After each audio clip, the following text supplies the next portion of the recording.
महाराज गंधर्व सेन ने अपनी पुत्री पद्मावती के विवाह के लिए उनका स्वयंवर रचाया था, जिसमें भाग लेने के लिए भारत के अलग अलग हिंदू राज्यों के राजा महाराजा आए थे। गंधर्व सेन के राज दरबार में लगी राज महाराजाओं की भीड़ में एक छोटे से राज्य का पराक्रमी राजा मलखान सिंह भी आया था। उसी स्वयंवर में विवाहित राजा रावल रतन सिंह भी मौजूद थे। उन्होंने मलखान सिंह को स्वयंवर में परास्त करके रानी पद्मावती पर अपना अधिकार सिद्ध किया और उनसे धूमधाम से विवाह रचा लिया। इस तरह राजा रावल रतन सिंह अपनी दूसरी पत्नी रानी पद्मावती को स्वयंवर में जीतकर अपनी राजधानी चित्तौड़ वापस लौट गए। प्रजा प्रेमी और न्यायपालक राजा रावल रतन सिंह चित्तौड़ राज्य को बड़े कुशल तरीके से चला रहे थे। उनके शासन में वहाँ की प्रजा हर तरह से सुखी संपन्न थी। राजा रावल रतन सिंह रणकौशल और राजनीति में निपुण थे। उनका भव्य दरबार एक से बढ़कर एक महावीर योद्धाओं से भरा हुआ था। चित्तौड़ की सैन्य शक्ति और युद्ध कला दूर दूर तक प्रसिद्ध थी। चित्तौड़ राज्य में राघव चेतन नाम का संगीतकार बहुत प्रसिद्ध था। महाराज रावल रतन सिंह उन्हें बहुत मानते थे, इसीलिए राज दरबार में राघव चेतन को विशेष स्थान दिया गया था।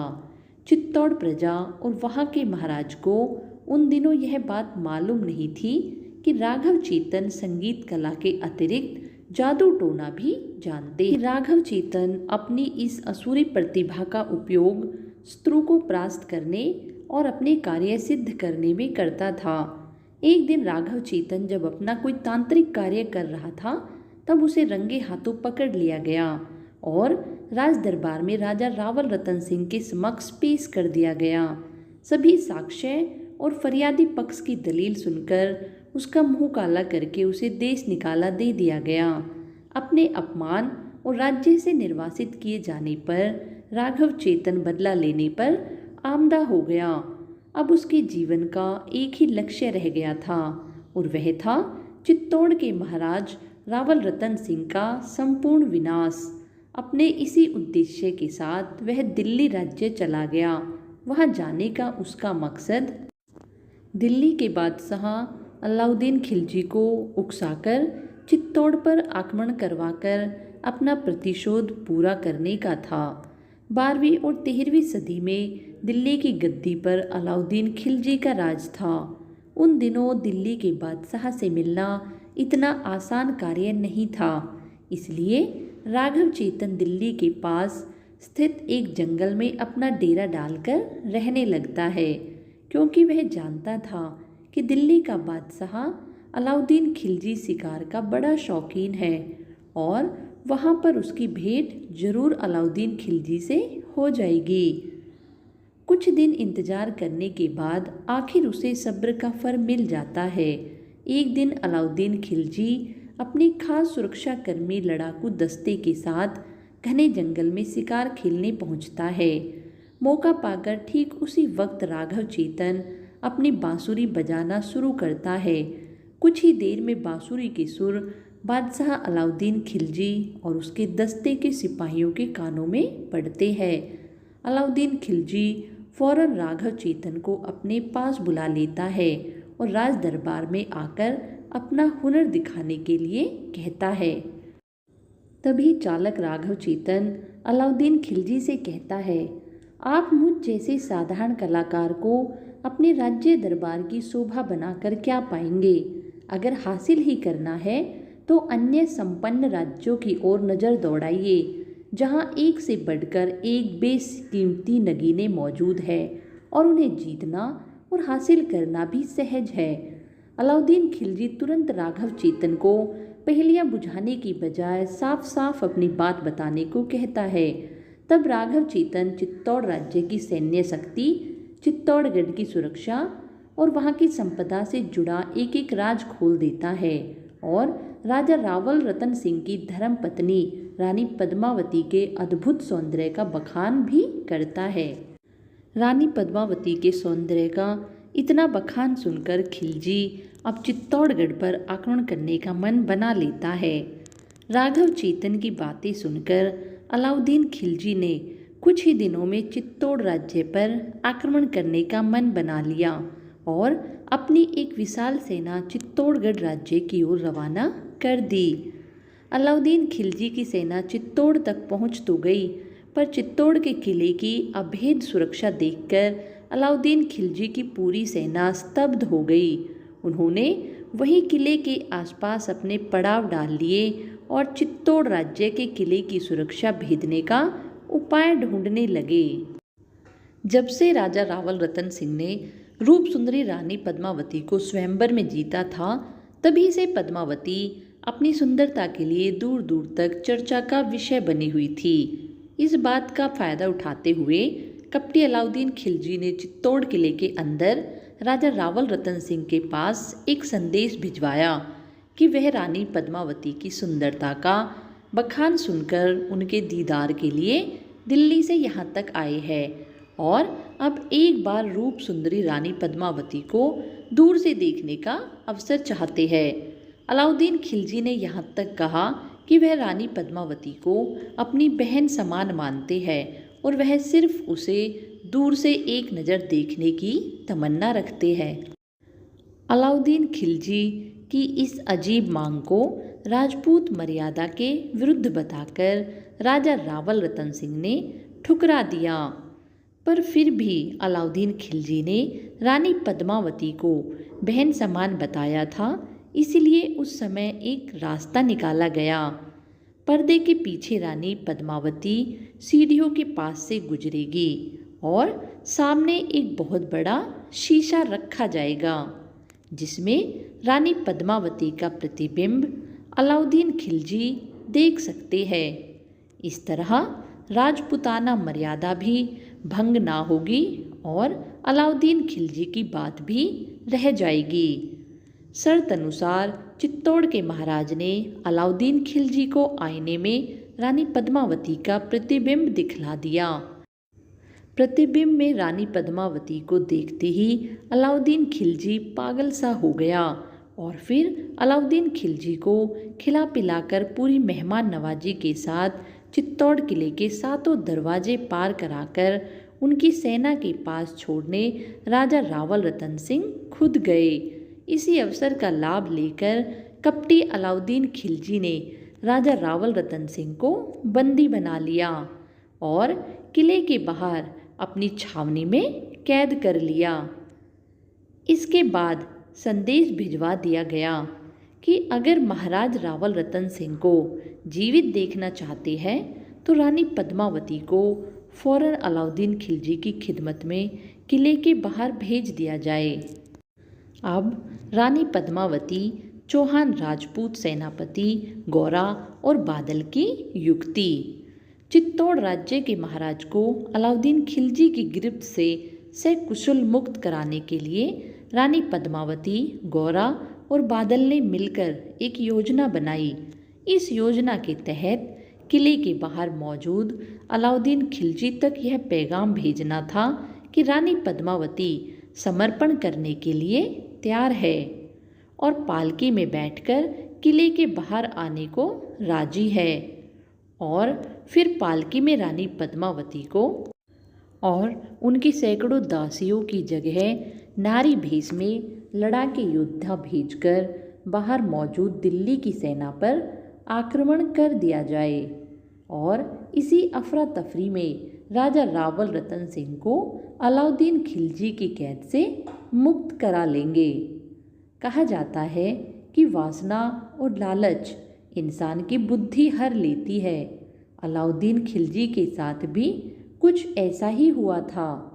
जब चित्तौड़ किले के दरवाजे एक के बाद एक खुले, तब अंदर से एक की जगह न जाने सैकड़ों पालकियां बाहर आने लगी। जब यह पूछा गया कि इतनी सारी पालकियां क्यों एक साथ है, तब अलाउद्दीन खिलजी को यह उत्तर दिया गया कि यह सब रानी पद्मावती की खास दासियों का काफिला है जो हमेशा उनके साथ ही जाता है। अलाउद्दीन खिलजी रानी पद्मावती पर इतना मोहित था कि उसने इस बात की पड़ताल करना भी जरूरी नहीं समझा कि सभी पालकियों को रुकवाकर यह देखे कि उनमें वाकई दासिया ही है या कोई और। इस तरह चित्तौड़ का एक पूरा लड़ाकू दस्ता नारी भेष में किले के बाहर आ पहुंचा। कुछ ही देर में अलाउद्दीन खिलजी ने रानी पद्मावती की पालकी अलग करवा दी और पर्दा हटाकर उनका दीदार करना चाहा तो उसमें से राजपूत सेनापति गौरा निकले और उन्होंने आक्रमण कर दिया। उसी वक्त चित्तौड़ सिपाहियों ने भी हमला कर दिया और वहां मची अफरा तफरी में बादल ने राजा रावल रतन सिंह को छुड़वा लिया और उन्हें अलाउद्दीन खिलजी के अस्तबल से चुराए हुए घोड़े पर बैठाकर सुरक्षित चित्तौड़ किले के अंदर पहुंचा दिया गया। इस लड़ाई में राजपूत सेनापति गौरा और पालकी के संग बाहर आए सभी योद्धा शहीद हो गए। अलाउद्दीन खिलजी का आक्रमण अपनी युक्ति नाकाम हो जाने की वजह से बादशाह अलाउद्दीन खिलजी झल्ला उठा। उसने उसी वक्त चित्तौड़ किले पर आक्रमण कर दिया, पर वे उस अभेद किले में दाखिल नहीं हो सके। तब उन्होंने किले में खाद्य और अन्य जरूरी चीज़ों के खत्म होने तक इंतजार करने का फैसला किया। कुछ दिनों में किले के अंदर खाद्य आपूर्ति समाप्त हो गई और वहां के निवासी किले की सुरक्षा से बाहर आकर लड़ मरने को मजबूर हो गए। अंत में रावल रतन सिंह ने द्वार खोलकर आर पार की लड़ाई लड़ने का फैसला लिया और किले के दरवाजे खोल दिए गए। किले की घेराबंदी करके राह देख रहे मौका परस्त अलाउद्दीन खिलजी ने और उसकी सेना ने दरवाज़ा खुलते ही तुरंत आक्रमण कर दिया। इस भीषण युद्ध में पराक्रमी राजा रावल रतन सिंह वीरगति को प्राप्त हुए और उनकी पूरी सेना भी हार गई। अलाउद्दीन खिलजी ने एक एक करके सभी राजपूत योद्धाओं को मार डाला और किले में घुसने की तैयारी करने लगा। युद्ध में राजा रावल रतन सिंह के मारे जाने और चित्तौड़ सेना के समाप्त हो जाने की सूचना पाने के बाद रानी पद्मावती जान चुकी थी कि अब अलाउद्दीन खिलजी की सेना किले में दाखिल होते ही चित्तौड़ के आम नागरिक, पुरुषों और बच्चों को मौत के घाट उतार देगी और औरतों को गुलाम बनाकर उन पर अत्याचार करेगी। इसलिए राजपुताना रीति अनुसार वहाँ की सभी महिलाओं ने जोहर करने का फैसला लिया, क्योंकि रानी पद्मावती अपने मृत शरीर को भी अलाउद्दीन खिलजी को छूने नहीं देना चाहती थी। इसलिए उसने राजपूत की शान को बरकरार रखने के लिए अपने साथ साथ सभी राजपूत महिलाओं को जोहर करने के लिए कहा, क्योंकि पद्मावती इस बात को भली भांति जानती थी कि अलाउद्दीन खिलजी की सेना राजपूत महिलाओं के मृत शरीरों के साथ भी पूरा व्यवहार करेगी। इसलिए सभी स्त्रियां जोहर के लिए तैयार हो गई। जोहर की रीति निभाने के लिए नगर के बीच एक बड़ा सा अग्निकुंड बनाया गया और रानी पद्मावती और अन्य महिलाओं ने एक के बाद एक महिलाएं उस धधकती चिता में कूदकर अपने प्राणों की बलि दे दी। इतिहास में राजा रावल रतन सिंह, रानी पद्मावती, सेनापति गौरा और बादल का नाम सुनहरे अक्षरों में लिखा गया है और चित्तौड़ की सेना वहाँ के आम नागरिक भी सम्मान के साथ याद किए जाते हैं, जिन्होंने अपनी जन्मभूमि की रक्षा की खातिर अपने प्राणों का बलिदान दिया। आज भी वह अग्निकुंड वहाँ पर मौजूद है, जहाँ रानी पद्मावती और अन्य महिलाओं ने जोहर किया था, जिसे देखने के लिए दूर दूर से लोग आते हैं। सत सत नमन है ऐसी भारतीय वीरांगनाओं को, जिन्होंने अपने मान सम्मान को बचाने के लिए अपने प्राणों की आहुति दे दी। इस कहानी के पीछे मेरा उद्देश्य रानी पद्मावती जैसी महान देवियों को याद करना तो था ही, साथ में उन भारतीय नारियों से अनुरोध भी था जो भारतीय सभ्यता को भुलाते हुए अपने मान सम्मान की धज्जियां उड़ा रही है। उन्हें यह याद रखना होगा कि हम उस देश की नारियां हैं जहां माँ दुर्गा, माता सीता, तुलसी, मीरा जैसी देवियों ने जन्म लिया था। आज भी पूरे संसार में भारतीय नारियों का सबसे ऊंचा स्थान है। इसलिए आप सभी से हाथ जोड़कर यह प्रार्थना है, भारतीय संस्कृति को बनाए रखें ताकि हमारी आने वाली पीढ़ियों को भी हम पर गर्व हो। आप सभी का बहुत बहुत धन्यवाद। दोस्तों, यदि आपको मेरी वीडियो अच्छी लगे तो कृपया मेरे चैनल को लाइक एंड शेयर अवश्य करें ताकि हम और अच्छी अच्छी वीडियो आपके सामने लाते रहें। आपके सब्सक्रिप्शन से ही हमें मोटिवेशन मिलता है। धन्यवाद।